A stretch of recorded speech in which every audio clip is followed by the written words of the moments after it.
I was thinking about this, the idea that if you're not careful, models can really be twisted to say whatever you want them to say. And when you think about what Duke Energy's structural incentives might be to continue to have load that's relatively high, so not that much energy efficiency. And then second, Duke Energy might structurally not want to see a lot of new transmission get built because they would want to maintain as much generation capacity in North and South Carolina that they can own in a rate base as possible.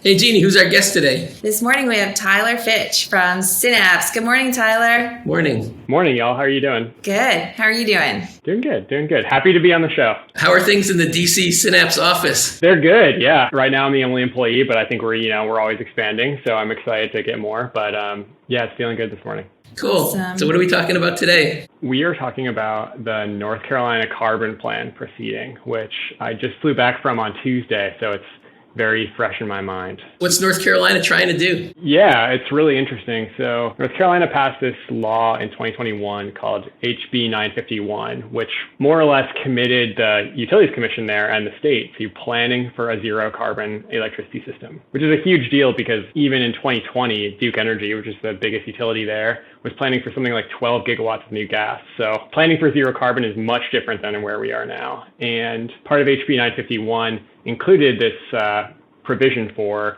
the commission planning for the zero carbon energy system in something like an integrated resources plan. So from 2022 to 2050, how do we get to zero carbon? And essentially how that played out was the commission invited parties like Duke to give their own plans, and then the commission would sort of evaluate those and decide what it was going to do. So Duke filed their plan in June, and we took a look at it, and we worked with our clients, which in this case were the Southern Environmental Law Center and the North Carolina Sustainable Energy Association, to come up with a plan that we thought was more in the public interest. So what I just got back from was a hearing where we fleshed out each of those plans in front of the commission, and now it's basically in the commission's hand to decide what to do. What was your analysis? Yeah, so in this case, we had a really cool opportunity, which was that both Duke and ourselves were both using Encompass as our kind of capacity expansion and production cost modeling tool. And this is the first time in North Carolina where they've used a tool that's been sort of accessible to interveners. And that made the potential for transparency really high because we started with their database.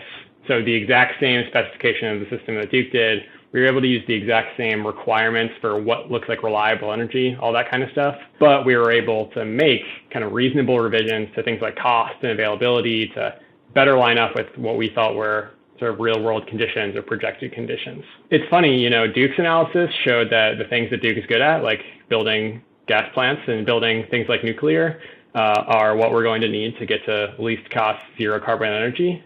And when the Synapse folks, the team that I led, took a look, we found a much greater role for things like energy efficiency, for things like solar, SILPA storage, and standalone storage, and things like on and offshore wind, and even importing wind from the Midwest.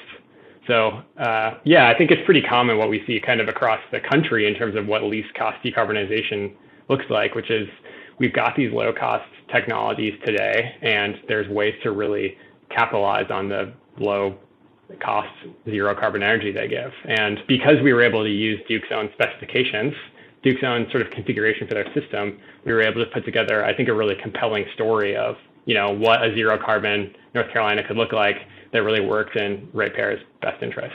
Cool. Wow. Is it really focused on the electric grid, or is there some attention to electrification of the other sectors and kind of a role? Is it zero carbon electricity by a certain date, or is North Carolina and the commission, and dare I say the company, interested in broader multi-sector decarbonization? Yeah, it's interesting. So this one was just about the electricity sector, didn't include the other sectors of the North Carolina economy.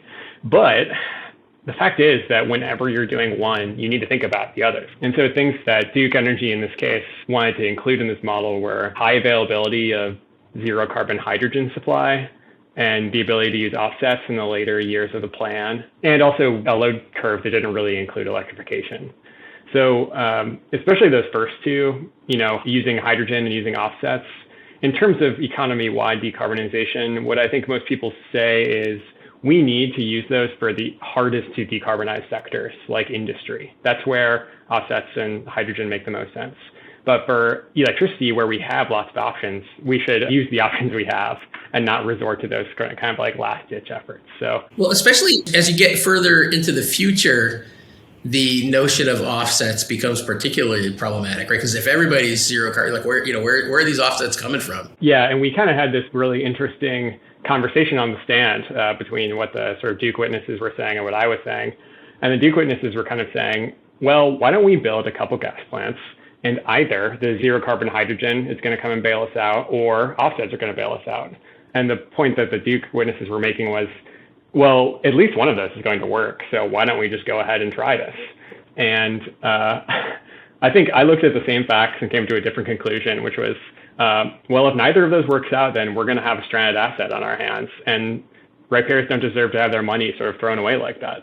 Were the commissioners there, or was it hearing officers? And okay, how do you feel like they received your points?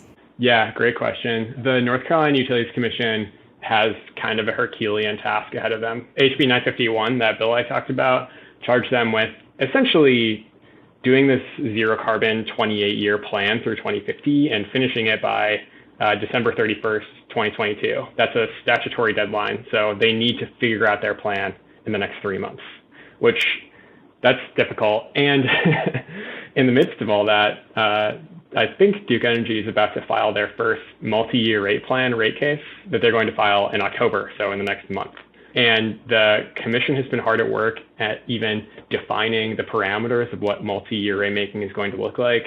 And then obviously, utilities commissions have several other industries that they regulate at the same time. So essentially their plate is full, but they were extremely focused on what all the interveners had to say. They take this responsibility really seriously, and they want to make sure they're doing what's in the best interests of ratepayers. And I think the unfortunate part of this is that in the case where the public servants are really stretched in terms of time and resources, that means that organizations like Duke Energy, which have a lot of time and resources to pour into this kind of thing, can come with a very detailed plan and say, just take this plan. And essentially the commission's in a space where it would be very difficult for them to kind of redevelop out of whole cloth carbon plan, and instead they might look at the companies and say, well, it would be easy to take that one. So I think the commission, they are receptive voices, absolutely, and are really thinking hard about the role of things like energy efficiency and transmission. But ultimately, there's kind of this structural element that means they don't have the time and resources to really dig in the way they want to. So I really empathize with their position. Yeah, in the best of circumstances, the regulators and the interveners are overwhelmed by the resources of the utility companies, right? And so in a case where you have a compressed schedule or particularly challenging plan to be done. Also, how does the Inflation Reduction Act or is anyone paying attention to the IRA, and should they be? And how's that going to affect getting a plan done by December? Well, I'll start with your second part of your question, which is the easy thing to answer, which is they should be paying attention to the IRA because it's a transformative set of incentives for investment in the kinds of zero carbon technologies that we contemplate in our plan and that are going to be best for North Carolina ratepayers.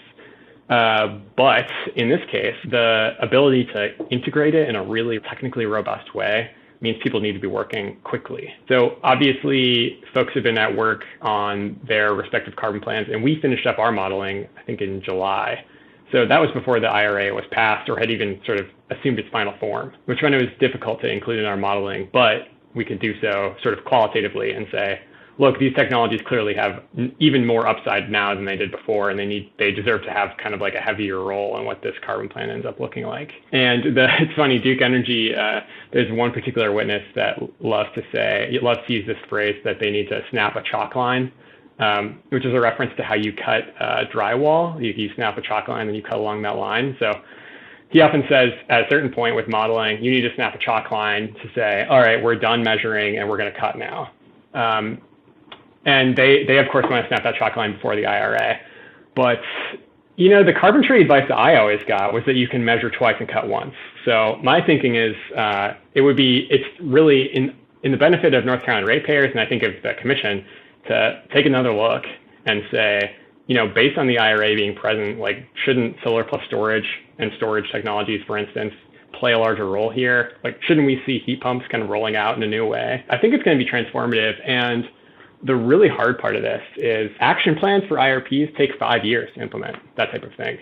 And when we think about the IRA being a 10-year investment, basically, if we don't start implementing now, we're going to start seeing the end of that window. So it's really, I think, important for the Utilities Commission to take that into account. But the tricky thing is getting the modeling to catch up. And did I hear you say earlier that the company's plan, that their load shape did not include electrification? And then how did your analysis incorporate more? Yeah, that's a great question. There was a limited amount of electrification in the, like, for example, EV load increase was a feature of the load forecast that Duke Energy used. But I think when we've looked at Synapse at economy-wide electrification, like, we're talking all light and medium and heavy duty vehicles and full electrification of all, buildings and industry, that can look like a doubling of load by 2050. I mean, it can be a really substantial increase. And we were stuck in a difficult place because if we use something like a doubling of load in our modeling and then compared against what Duke had, for example, the cost of the electricity system would be very different. And that would create potentially like an apples and oranges comparison for the Utilities Commission to make. So in this case, what we did was we kind of used that status quo load forecast and said, what are the sort of resources that are in the best interest of the people to use to get there. But I think it's definitely going to be a conversation that we need to have soon. And we need to have immediately and ongoing to say, how do we not only sort of turn over the fossil capital that's currently, powering our grid, but also, like, how do we build another grid on top that continues to power, this electrified economy? So there's a lot of work to do. And for that reason, it's really exciting to be in these rooms and hear the beginning of these conversations. Yeah. You mentioned early on something, Tyler, like the things Duke is good at, like building gas plants and baseload. And I guess I wanted to poke back on that in terms of the history and some of the things that Duke is. I mean, they might consider it in their wheelhouse, but I'm not sure. Like, for example, Edwardsport is a big example of problems with the kind of baseload gasification. But it's like, oh my God, that was we really don't want to replicate anything like that anywhere in the country, as far as I'm concerned.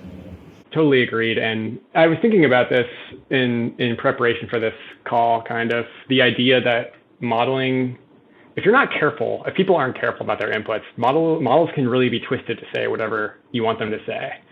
And when you think about, for example, what Duke Energy's just their structural incentives might be, not impugning anybody's specific intentions or anything like that, or saying that anybody's working in any way that's against public interest. What Duke's structural incentives would be to continue to have load that's relatively high, so not that much energy efficiency, because the more kilowatt hours flow, the less per kilowatt hour the rates have to be, and the more you can sort of invest. And then second, Duke Energy might structurally not want to see a lot of new transmission get built because they would want to maintain as much generation capacity in North and South Carolina that they can own in a rate base as possible. And so what we found in their modeling was, of course, they maintained a status quo of not really any transmission. And in fact, the system was modeled as an island, essentially, like, not able to import any energy from outside of the Carolinas. And they didn't anticipate any sort of continued growth in energy efficiency. So those are two cases where those are simply technologies or options that don't benefit Duke Energy, and they weren't really given consideration in Duke Energy's plans. And the Synapse portfolios that we put together, the optimized one was sort of our main one, and regional resources was the alternate, really tried to say, if we included those, even in a limited capacity, look at the savings we could unlock. So I do think those structural incentives are good things to keep in mind, just because we have to keep in mind the models can get twisted. Well, in terms of the models and twisting models, so like this, it seems like in this case, one of the really great things is everybody's running the same model, right? So then it's not a argument about different models. You can actually isolate. Here's a handful of key input assumptions where we disagree, and then what are the implications of that? And so it seems like a much healthier, productive kind of process, and conversation about what needs to be done and why. Bruce, I completely agree with you in theory that shared models could result in lots of shared understanding. And I said that in my testimony several times, that there's a real pathway for this to be a great thing. But that requires like a process that takes time and takes good faith actors coming together and being transparent about what they're doing, how and why. And partly because of how squeezed the timeline was for everybody, it was really difficult for any of the interveners or the companies to have that conversation.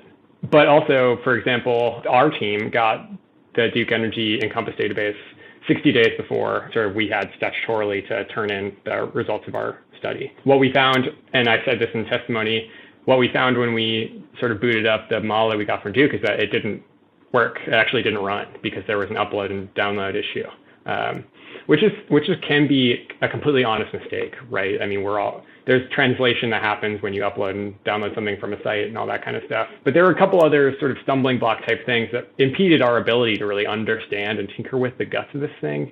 And it made it harder to find that sort of shared foundation of understanding.